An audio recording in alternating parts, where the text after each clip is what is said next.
හරි එතකොට මේ තියෙන්නේ ඇමීටරය. ඔයාලා දන්නවා ඇමීටරය අඳුර ගන්න. ඇමීටරය අර තියෙන ඩිස්ප්ලේ එකේ ඒ අකුර තියෙනවා නම් ඒක ඇමීටරයක්. එතකොට ඇමීටරය ගත්තට පස්සේ ඩිජිටල් ඇමීටර් තියෙනවා, ඇනලොග් වර්ගයේ ඇමීටර් තියෙනවා. මේ වලට දීලා තියෙන ඇනලොග් වර්ගයේ ඇමීටරයක්. එතකොට ඇමීටරය ගත්තට පස්සේ ඇමීටරෙන් තමයි අපි ධාරාවම ඉන්නේ. ඊට පස්සේ මේකේ දැනගන්න ඕන තව විශේෂ කරුණු ටිකක් තියෙනවා. මේක සම්බන්ධ කරන ආකාරය වගේ ඒ වගේ කරුණු ටිකක් දැනගන්න ඕනේ.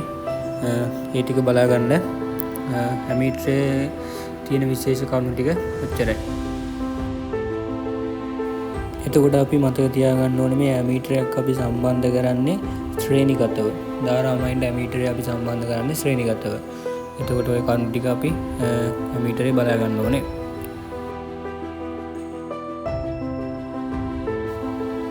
හරි එතකොට මේ දීලා තියෙන වලට වෝල්ට් මීටරය. එතකොට අපි දන්නවා මේ වෝල්ට් මීටරය ගන්න මොකටද? විභවාන්තරය මයින්. එතකොට වෝල්ට් මීටරය අපි අඳුරගන්නේ මෙතන ඉස්සරහා තියෙන V අකුරෙන්. වෝල්ට් මීටරේ ඩිජිටල් ඇනලොග් වර්ගයේ දෙකම තියෙනවා. එතකොට මේ වල දීලා තියෙන ඇනලොග් වර්ගයේ වෝල්ට් මීටරයක්. එතකොට අපි දැනගන්න ඕනේ වෝල්ට් මීටරය අපි සම්බන්ධ කරන්නේ සමාන්තරගතව. ඇමීටරය සම්බන්ධ කරන්නේ ශ්‍රේණිගතව. ඔය දෙක පටල ගන්න එපා. ඔය දෙක පටලලා අපි මේකේ අගය ගත්තොත් එන්නේ අපිට වැරදි අගයක්. ඒ හින්දා මේක හරියට සමාන්තරගතව නම් සමාන්තරගතව, ශ්‍රේණිගතව නම් ශ්‍රේණිගතව සම්බන්ධ කරන්න ඕනේ.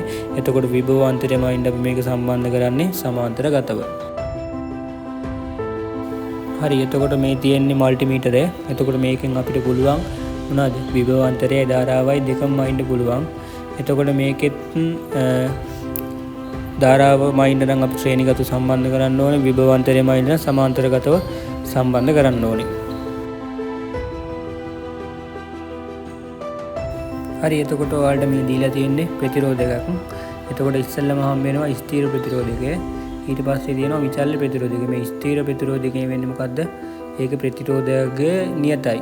ධාරාව ගමන් කිරීම නැති කරන බාධාවට තමයි කියන්නේ ප්‍රතිරෝධය කියලා. එතකොට මේ ප්‍රතිරෝධය අපි මේ ස්ථීර ප්‍රතිරෝධවල හොයාගන්න පුළුවන්. අර පිටිපස්සේ දීලා තියෙන වර්ණ සටහන් වලින් ඒ වර්ණ කේත වලින් වර්ණ සටහන බලලා අපිට මේක ප්‍රතිරෝධය තෝරගන්න පුළුවන්.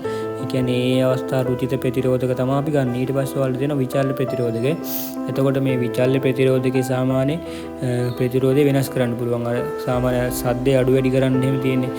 ඒ වගේ තියෙන්නේ මේ විචල්්‍ය ප්‍රතිරෝධක.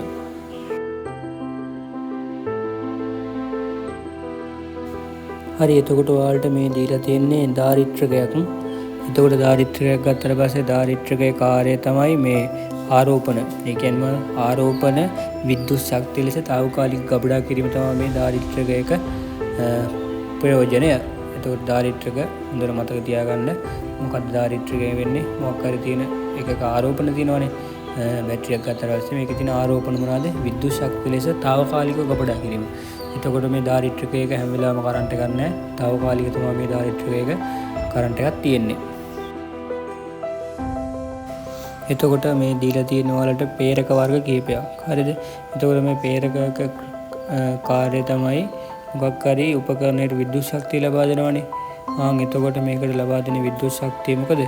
මේකට ලබා දෙන විද්‍යුත් ශක්තිය අපිට චුම්බක ශක්තිය ලෙස මේකේ තියෙන දඟරවල తాවකාලිකව ගබඩා කරන්න පුළුවන්. ධාරිත්‍රකය මොකද වෙන්නේ?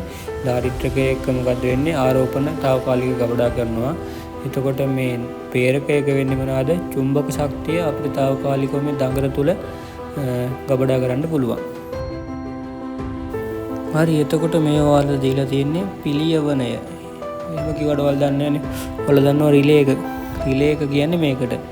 මේකේ කාර්යය තමයි පරිපථ දෙකක් එකට සම්බන්ධ කරන එක. දැන් ගත්තට පස්සේ පරිපථ දෙකක් ගත්තොත් ඒ පරිපථ දෙකේ එන්නේ වෙනස් විදුලියන් දෙකක්නේ. ඒ වගේ ඒ විදුලිය වෙනස් වෙනකොට මේ පරිපථ දෙකක් සම්බන්ධ කරන් තමයි එකට සම්බන්ධ කරන් තමයි මේ රිලේ ගන්නෙ. එතකොට මේ රිලේ තියෙන සාමාන්‍ය ඔය සිවිලින් ලයිට් සිවිලින් ලයිට් වලට ඕනේ පොඩි කරන්ට් එකක්. ගේන්නේ ලොකු කරන්ට් එකක් නේ. ඒ කරන්ට් එක මේක සිවිලින් බල්බේ සම්බන්ධ කරන්න මේ රිලේ එකක් පාවිච්චි වෙනවා. එතකොට රිලේ කාර්යය තමයි උපකරණ දෙකක් එකට සම්බන්ධ කිරීම. පරිපථ දෙකක් එකට සම්බන්ධ කිරීම. එතකොට ඔයාලගේ පාඩමේ ගත්තට පස්සේ රිලේ තියෙන උපකරණ අපිට හම් වෙනවා වතුර මෝටර වල. ඒ කියන්නේ ඔය අර තෙතමන සංවේදක දාලා පොළොවට අර වතුර ඕනනම් ඒක හඳුනා ගන්න අපි හදනවනේ පරිපථයක්. ආන්ගේ වතුර මෝටර වල තියෙනවා මේ රිලේ එකක් තියෙනවා. හරි එතකොට ඔයාලට මේ දීලා තියෙන පරිණාමකයක්. අපි පරිණාමකයක් භාවිතා කරන්නේ මොකක් හරි උපකරණයක වෝල්ටේජ් තව වෙනස් කිරීමට. එතකොට මේ පරිණාමක ගත්තට පස්සේ අධිකර පරිණාමක, අවකර පරිණාමක කියලා වර්ග දෙකක් තියෙනවා. හරි එතකොට ඔයාලට මේ දීලා තියෙන ඩයෝඩ් එකක්. එතකොට අපි මේකට කියනවා සෙනර් ඩයෝඩ් කියලා. එතකොට ඩයෝඩ් වර්ග ගත්තට පස්සේ කීපයක් තියෙනවා මොනවද? ආලෝක විමෝචක ඩයෝඩ්, ඒ කියන්නේ LED. ඊට පස්සේ තියෙනවා සුදුකාරක ඩයෝඩ් කියලා. එතකොට මේ ඔයාලට දීලා තියෙන්නේ සෙනර් ඩයෝඩ් එකක්. හරි එතකොට ඔයාලට මේ දීලා තියෙන ආලෝක විමෝචක ඩයෝඩ් එකවත් LED එක. LED එක අපි දැනගන්න ඕනේ මොකද්ද? ඇනෝඩයයි කැතෝඩයයි අඳුරගන්නේ කොහොමද කියලා. අපි ඇනෝඩය කියනවා මොකද්ද? අයන අපි කියනවා ඍණාග්‍රය. කැතෝඩය කියන අපි ධනාග්‍රය.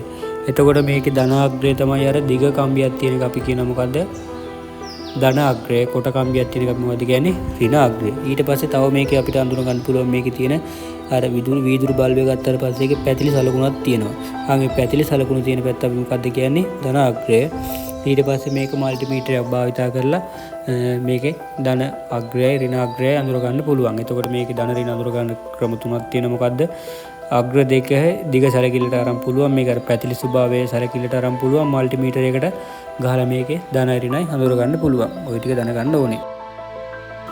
හරි එතකොට මේ තියෙන්නේ උෂ්ණත්ව සංවේදකයක් LM කීයද? LM 35 නේ. එතකොට LM 35 අපි ගන්න මොනවද? උෂ්ණත්ව සංවේදක ලෙස. ඊට පස්සේ තව සංවේදකයක් තියෙනවා වලට ඊළඟට දීලා LM 317 කියලා. ඒකත් මොකක් හරි සංවේදකයක්. ඒ ටික බලා ගන්න ඕනේ. ඒ ටිකේ තියෙන ඔච්චර. තව තියෙනවා මේකේ තෙතමන සංවේදක තියෙනවා. ඊට පස්සේ තියෙනවා ආර්ද්‍රතාව අඳුරගන්න ඒ වගේ සංවේදක වර්ග තව කීපයක්ම තියෙනවා. හරි එතකොට මේ තියෙන්නේ මොකද්ද?